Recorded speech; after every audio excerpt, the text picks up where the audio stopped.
அனைவருக்கும் எனது வணக்கத்தை தெரிவித்துக் கொள்கின்றேன்.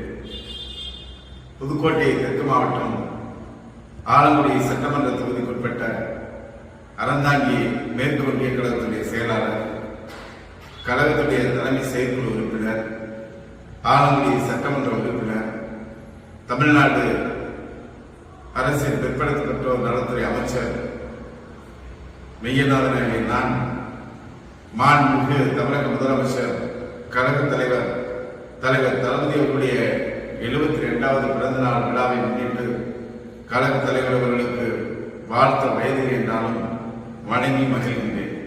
அவருடைய பிறந்தநாள் விழாவில் உறுதிமொழியாக தமிழ்நாட்டின் நலன்களையும் எதிர்காலத்தையும் யாருக்காகவும் எதற்காகவும் விட்டுத்தர மாட்டோம், தமிழ்நாட்டின் உரிமைகளுக்காக ஒன்றுபட்டு போராடுவோம், தமிழ்நாடு போராடும், தமிழ்நாடு வெல்லும், இதுதான் ஒரே இலக்கு.